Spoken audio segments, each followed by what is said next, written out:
Welcome back to the CAT 2024 series. तो आज हम क्वेश्चन नंबर 15 के बारे में आगे बढ़ेंगे। यहाँ पे लिखा है Anil invest 22,000 rupees for 6 years in a scheme with 4% interest per annum. ठीक है, कंपाउंडेड हाफ ईयरली। अब कंपाउंड इंटरेस्ट का फॉर्मूला कैसा था? कंपाउंड इंटरेस्ट का जो फॉर्मूला था वो था प्रिंसिपल इंटू 1+r/n। आर क्या होता है? रेट। ठीक है, in decimals to the power of T into N. N क्या है? कितने, मतलब एक साल में कितनी बार कंपाउंड हो रहा है। एन टी है total number of time period. तो यहाँ पे आपको साफ साफ लिख रखा है अगर हाफ ईयरली कंपाउंड हो रहा है यानी कि साल में 2 बार कंपाउंड हो रहा है, ठीक है, हर आधे साल में कंपाउंड हो रहा है यानी कि एक साल में 2 बार कंपाउंड हो रहा है, तो आपकी एन की वैल्यू यहाँ पे बन जाती है 2। ये हम बात कर रहे हैं फॉर अनिल। और आपकी टाइम पीरियड बन जाती है 6 ईयर्स। आपका प्रिंसिपल बन जाता है ₹22,000। ठीक है, ओके। एंड आपका रेट बन जाता है 4% विच इज़ 0.04। ओके, सो इसको अगर हम बैठा दें तो अनिल का जो 6 साल बाद जो पैसा आएगा वो होगा 22K into 1+4/200 to the power of 2। ठीक है, इसको एक इक्वेशन मान के बैठा देते हैं।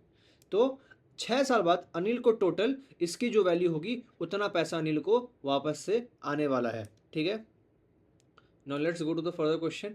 बोला है Sunil invest the certain amount in the same scheme, यानी कि सेम रेट पे same scheme compound half yearly पे 5 ईयर्स के लिए। इसमें सुनील ने सिर्फ 5 साल के लिए डाला। Then reinvest the entire amount he receives at the end of 5 years for 1 year at 10% simple interest.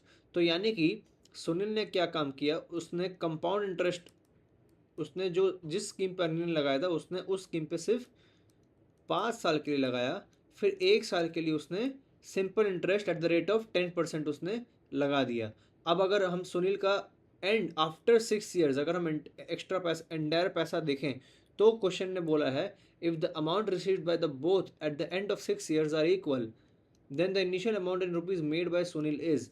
तो मतलब टोटल सुनील ने भी 6 साल तक इन्वेस्ट किया, 5 साल कंपाउंड इंटरेस्ट जिसमें अनिल ने लगाया एंड 1 साल तक simple interest with the rate of 10%। उसके बाद जो सुनील को टोटल पैसा आया एंड अनिल को जो टोटल ये इक्वेशन 1 में पैसा आया वो दोनों इक्वल है। तो हमें बताना है कि सुनील का इन्वेस्टेड अमाउंट कितना था। मान लो सुनील का इनिशियल इन्वेस्टेड अमाउंट था तुम्हारा ₹X। ठीक है, अगर उसने 5 साल तक कंपाउंड इंटरेस्ट किया उसने फॉर 5 ईयर्स, तो उसको जो टोटल पैसा आएगा वो होगा X इंटू 1+, क्योंकि सेम स्कीम में डाला है जैसा अनिल ने डाला था, तो 4% के इंटरेस्ट पे फॉर 2 ईयर्स तो 200। ठीक है, टू द पावर ऑफ 5 साल के लिए डाला तो 5 × 2 कितना होता है आपका? होता है 10। ठीक है, तो 5 साल के बाद जब वो पैसा निकालेगा तो उसको इतने आएंगे। उसके बाद उसने क्या किया, उसने 6th ईयर में उसने जो किया, उसने 6th year simple interest for the 6th year, यानी कि 1 साल ही किया उसने। कितना किया?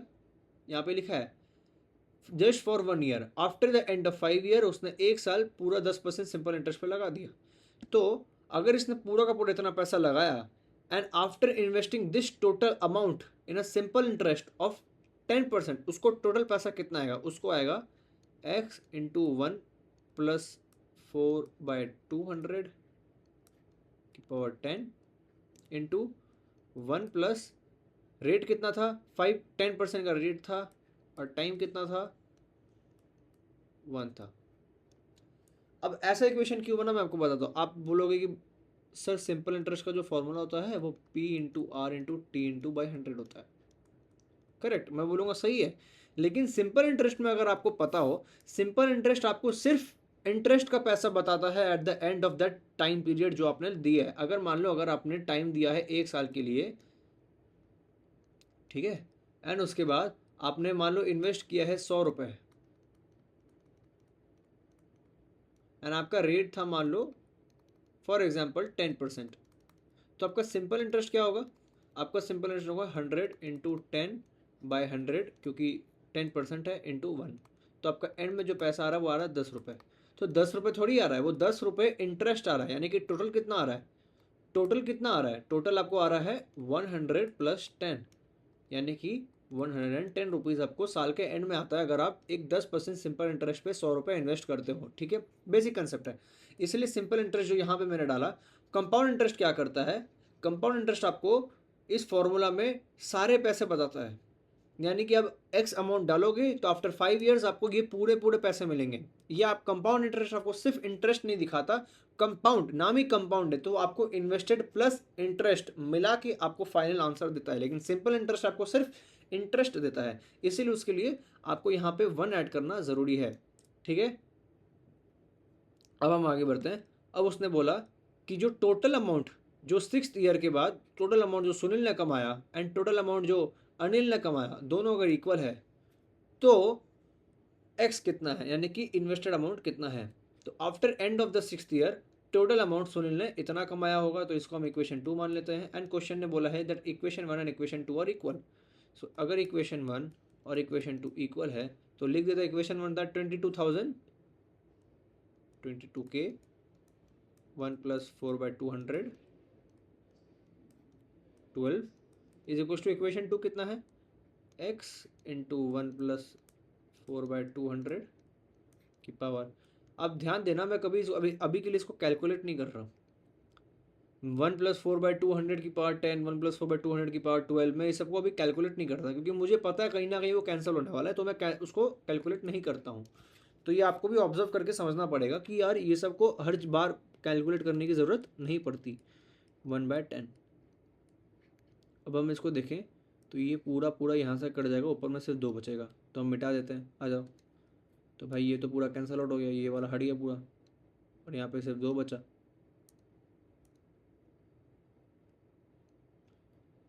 ठीक है, अब आगे देखते हैं। अगर हम उसको ध्यान से देखें 2/100 it is 0.02, it is 0.02। So 22,000 into 1.02 to the power of 2 is equals to x into 11/10। Alright, alright, ठीक है। तो यहाँ से सीधे सीधे एक्स की वैल्यू आ जाएगी, आपको ऑनलाइन कैलकुलेटर दिया रहता है। अगर आप इसको सॉल्व करें तो आपकी वैल्यू आएगी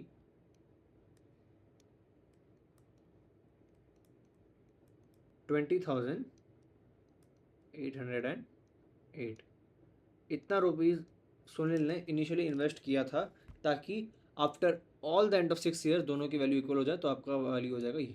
ठीक है, let's proceed to the next question.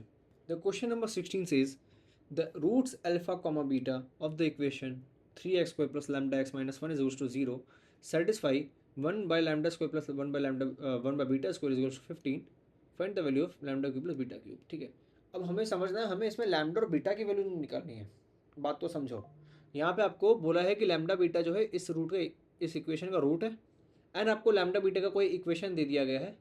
आपको इनके हेल्प से λ³ + β³ निकालना है, एंड नॉट इवन λ³ + β³, λ³ + β³ का अगर आप ध्यान से देखो, ठीक है, अगर आप λ³ + β³ को ध्यान से देखो, क्योंकि आपको ये स्क्वायर को तोड़ने की भी ज़रूरत नहीं है, आपको अंदर ही अंदर λ³ + β³ को एक्सपैंड करना। आपको कैसे करना अगर आपको पता हो, λ³ + β³ is nothing but λ + β into λ² - alpha beta + β², basic a³ + b³ का formula.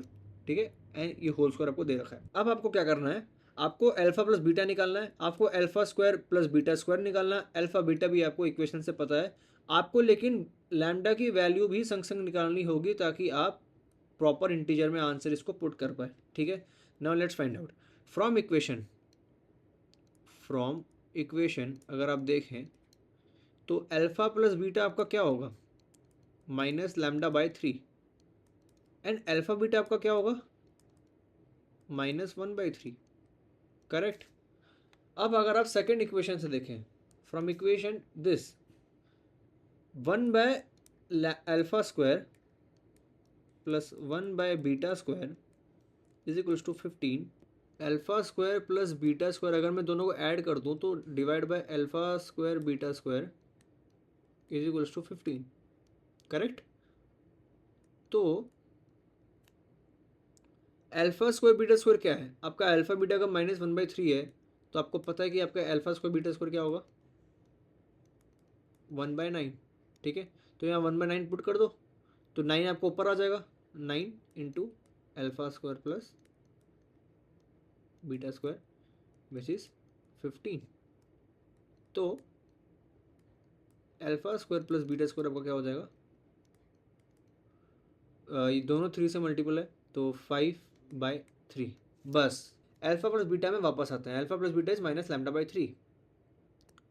Alpha plus beta is -λ/3। दोनों साइड को स्क्वायर कर दो, तो alpha square plus beta square plus 2 alpha beta is λ² 9। Alpha square plus beta square हमने अभी अभी 5/3 डेराइव किया। ठीक है, from here alpha beta is -1/3 we know from here. तो 2 इंटू अल्फा बीटा बाई 3 क्या हो जाएगा? -2/3 विच इज λ² 9। तो आपका हो जाएगा, ये आपका 1 हो जाता है, ये आपका λ² हो जाता है। ओके, तो लैम्डा की वैल्यू आपकी हो जाएगी आइदर 3 और -3। अगर मैं -3 लूँ या मैं +3 लूँ, मेरे को फ़र्क नहीं पड़ने वाला, क्योंकि मेरे को जो निकालने बोला है, मेरे को स्क्वायर करने बोला है। जो भी मैं वैल्यू पुट करूँगा यहाँ अल्फा बीटा में, वो बाद में स्क्वायर अप हो जाएगा। तो even if I take -3 of lambda और if I take +3 of lambda, मुझे फ़र्क नहीं पड़ेगा। So let's take +3 of lambda. तो अगर मैं लैम्डा की +3 वैल्यू ले लूँ, तो मेरी अल्फा प्लस बीटा क्या बनेगी? अल्फा प्लस बीटा बनेगी -1, है ना, क्योंकि अगर लैम्डा मेरी +3 है तो ये मेरी -1 बनेगी। तो मैं इसको लिख दूंगा, ये बनेगी -1 into alpha square plus beta square is 5/3 and minus alpha beta is -1/3, so minus of alpha beta will be +1/3 and इसका होल स्क्वायर। सो -1 होल स्क्वायर तो होल स्क्वायर हो जाएगा। ये आपका होता है 6/3 विच इज 2, यानी कि आंसर आपका 4 बन के आ जाएगा। ओके